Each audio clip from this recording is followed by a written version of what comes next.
and I'm going to help you figure out what is going on in your child's beautiful little brain and how to get it to stop flipping out every time they encounter stress. And that's really at the root of a lot of their behaviors. Your child, a lot of times, just does not know how to handle the stress that's in front of them. And what does stress look like to them? Well, a lot of you have told me that the word no is the end of the world for your child. Some of your kids have, one mom said, my kids just don't want to get in the shower.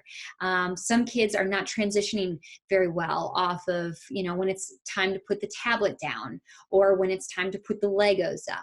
And so we have these different experiences that they're going through every day, and where they shouldn't be freaking out and they should be more flexible, they're not.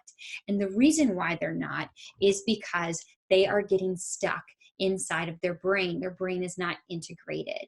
And so in this section, we are going to learn how to get them unstuck, how to replace some of those old behaviors with some really good ones. And the way that we do that is in the same process that you take when you learned how to drive from your home to your workplace every day. It is as easy as that.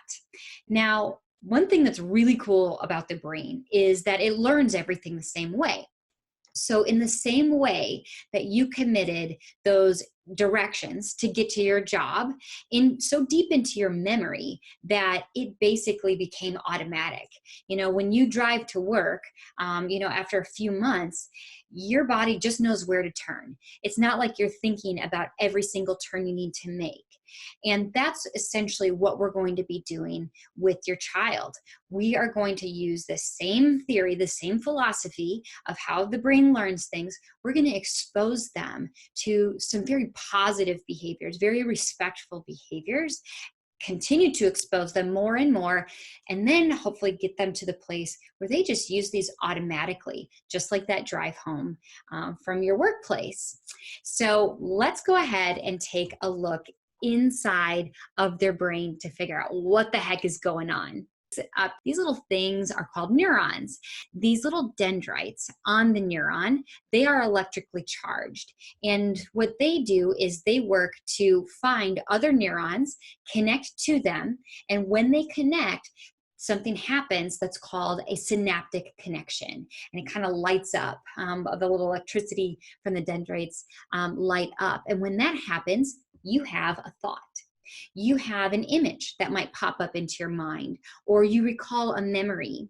And this is how behaviors are born. And so the more you recall something, the more you're exposed to it, the more likely you are to repeat that process, just like that drive home from work.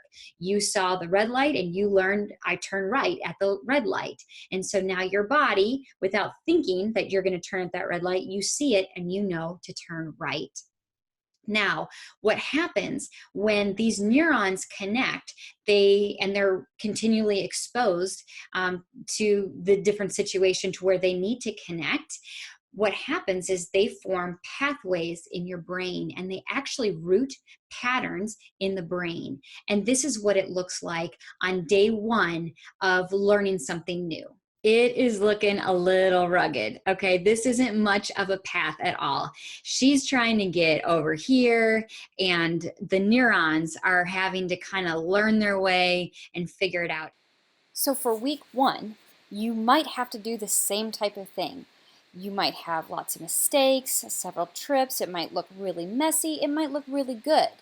Whatever you do, just keep going so that these neural pathways can root.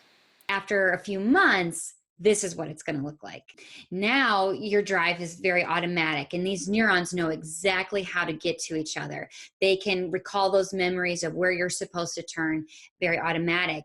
In fact, if you have to run an errand on the way, your neurons know what to tell you to do. If you get stuck in traffic, no matter what circumstance is happening, you know how to get to work. And this is what we're going to be doing with your child. We are going to teach them not only how to handle stress for, let's say, getting in that shower, but once they learn how to do that, they can connect it to other things that they similarly get stressed out about and do better in those areas. It's beautiful, and I can't wait for us to start with your kid.